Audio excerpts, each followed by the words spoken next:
नमस्कार and welcome सत्य और ज्ञान के सीकर्स। महाभारत के हृदय में एक अनमोल खजाना है, एक दिव्य गीत, द भागवत गीता। आज आइए हम इसके श्लोकों में डुबकी लगाएं, विद्वानों की तरह नहीं बल्कि खुद को खोजने वाले सीकर्स की तरह।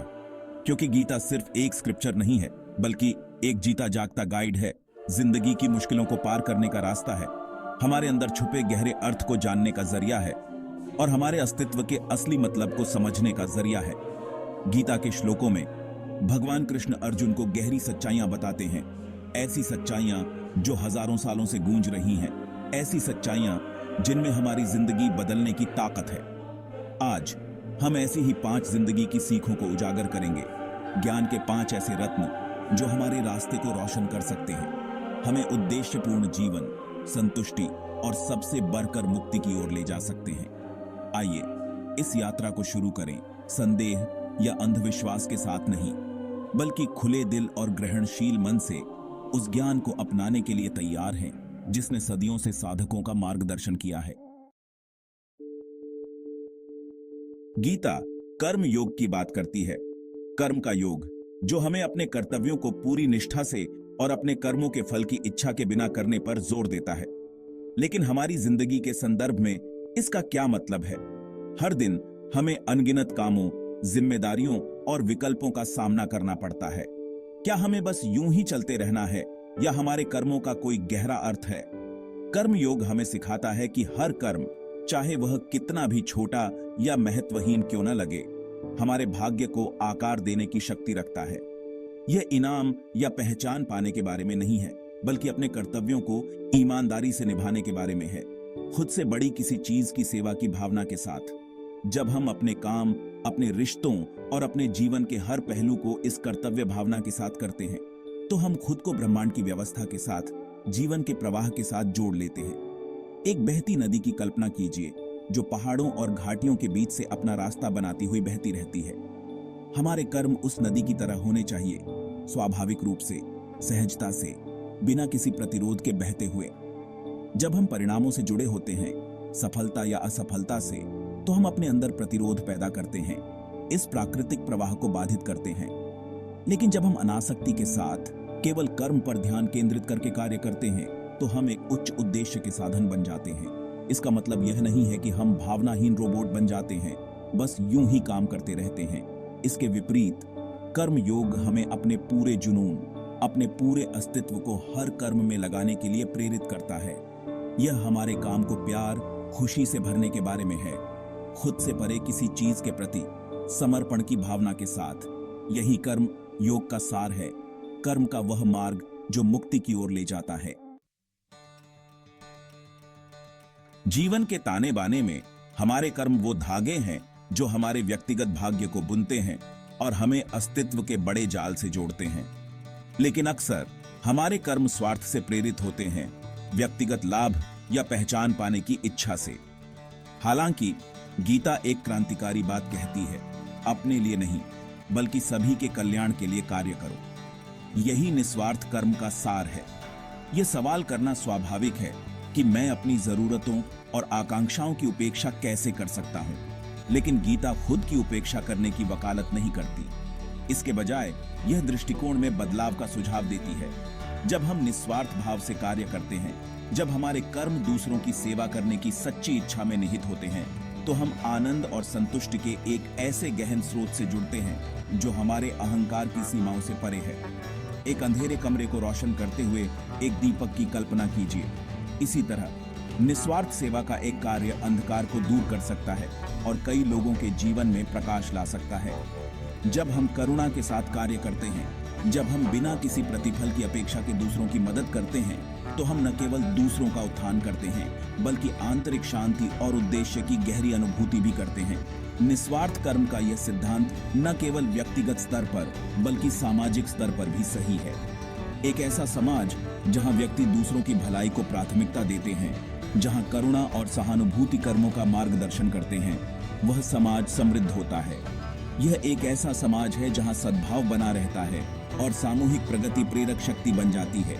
याद रखें, दयालुता का हर कार्य, चाहे वह कितना भी छोटा क्यों ना हो, सकारात्मक बदलाव की लहरें पैदा करता है जो हमारी तत्काल धारणा से बहुत आगे तक फैलती हैं।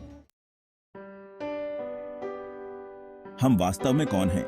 नामों, भूमिकाओं, हमारे द्वारा धारण किए गए लेबलों से परे हमारे अस्तित्व का शाश्वत सार निहित है, आत्मा। गीता इस दार्शनिक खोज में गहराई से उतरती है, हमें क्षणभंगुर से परे देखने और हम वास्तव में कौन हैं, इस अपरिवर्तनीय सत्य से जुड़ने का आग्रह करती है। आत्म खोज की यह यात्रा केवल एक बौद्धिक खोज नहीं है, यह एक अनुभवात्मक समझ है जो हमें दुखों के चक्र से मुक्त करती है।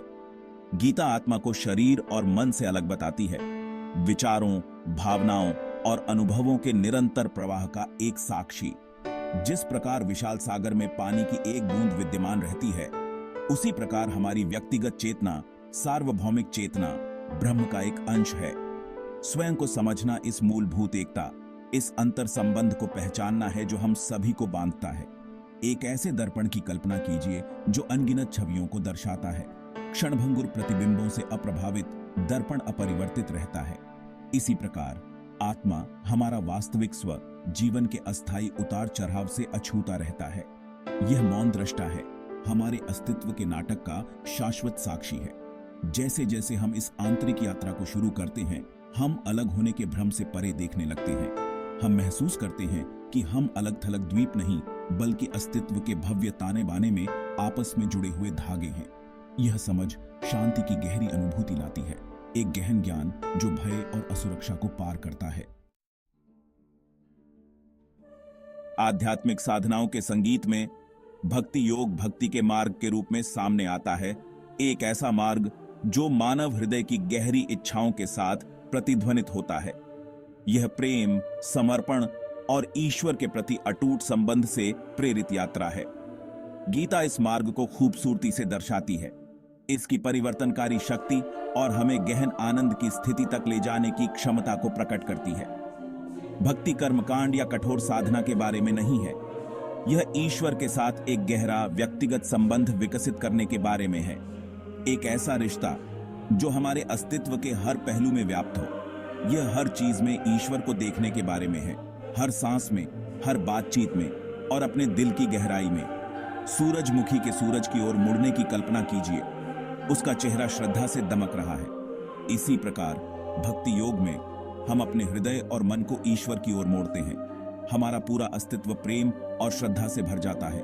यह निरंतर स्मरण, यह अटूट ध्यान हमारे हृदय को शुद्ध करता है और हमें एक अवर्णनीय आनंद से भर देता है।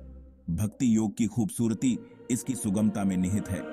इसके लिए हमें दुनिया का त्याग करने या एकांत जीवन जीने की आवश्यकता नहीं है। इसके बजाय यह हमें अपने दैनिक जीवन में भक्ति की भावना लाने के लिए प्रोत्साहित करता है, चाहे वह जप, गायन, निस्वार्थ सेवा के माध्यम से हो या केवल अपने विचारों और कार्यों को ईश्वर को अर्पित करने से हो। भक्ति योग उस गहन प्रेम और कृपा का अनुभव करने का मार्ग प्रदान करता है जो हम सभी के भीतर रहती है। जीवन सुख दुख, सफलता असफलता, आनंद पीड़ा के धागों से बुना हुआ एक ताना बाना है। गीता चुनौतियों से रहित जीवन का वादा नहीं करती है, इसके बजाय यह एक गहन समाधान प्रदान करती है, समरसता। जीवन के तूफानों के बीच आंतरिक संतुलन की यह स्थिति, अटूट स्थिरता सच्ची मुक्ति की कुंजी है। बदलते मौसम की परवाह किए बिना एक पहाड़ के ऊंचे और अडिग खड़े रहने की कल्पना कीजिए। इसी प्रकार समरसता हमें जीवन के उतार चढ़ाव का सामना अनुग्रह और संयम के साथ करने का अधिकार देती है। यह उदासीन या भावनाहीन बनने के बारे में नहीं है, यह एक आंतरिक शक्ति विकसित करने के बारे में है जो हमें जीवन के पूर्ण स्पेक्ट्रम का अनुभव करने की अनुमति देती है। इसकी लहरों से बह जाने के बिना हम इस समरसता का विकास कैसे करें? गीता हमें याद दिलाती है कि मोह ही दुख का मूल कारण है। जब हम परिणामों से, इच्छाओं से, अपेक्षाओं से चिपके रहते हैं तो हम अपने लिए दुख पैदा करते हैं। अपने कर्मों के फल से अनासक्त होना सीखकर, नियंत्रण की आवश्यकता को त्याग कर हम खुद को चिंता और भय की बेड़ियों से मुक्त करते हैं। इसका मतलब यह नहीं है कि हम जीवन के खेल में निष्क्रिय प्रेक्षक बन जाते हैं। हम अभी भी प्रयास करते हैं, हम अभी भी कार्य करते हैं, लेकिन हम ऐसा अनासक्ति की भावना के साथ करते हैं, यह जानते हुए कि अंततः परिणाम हमारे हाथ में नहीं है। यह समझ स्वतंत्रता की गहरी अनुभूति लाती है। हमें जीवन के साथ पूरी तरह से जुड़ने, इसकी सुंदरता और इसकी चुनौतियों को अपनाने की अनुमति देती है, उनके द्वारा परिभाषित किए बिना। भगवद गीता केवल एक किताब नहीं है, बल्कि एक जीता जागता गाइड है, जीवन की जटिलताओं को पार करने और अपनी वास्तविक क्षमता का एहसास करने का रोड मैप। ये 5 पाठ इसके श्लोकों में निहित गहन ज्ञान की एक झलक पेश करते हैं, हमें आत्मखोज, निस्वार्थ सेवा और अटूट भक्ति की यात्रा शुरू करने के लिए आमंत्रित करते हैं। जैसे जैसे हम इन शिक्षाओं को अपने जीवन में शामिल करते हैं, हम अपने भीतर एक गहरा बदलाव का अनुभव करने लगते हैं। हो सकता है कि दुनिया न बदले, लेकिन इसे देखने का हमारा नजरिया बदल जाता है। हम स्पष्टता की भावना विकसित करते हैं, एक गहरी आंतरिक शांति जो बाहरी दुनिया की अशांति को पार करती है। याद रखें, 1000 मील की यात्रा एक कदम से शुरू होती है। वह कदम आज ही उठाएं। अपने दिल और दिमाग को भगवद गीता के कालातीत ज्ञान के लिए खोलें और इसकी शिक्षाओं को आपको उद्देश्य, संतुष्टि और मुक्ति के जीवन की ओर ले जाने दें।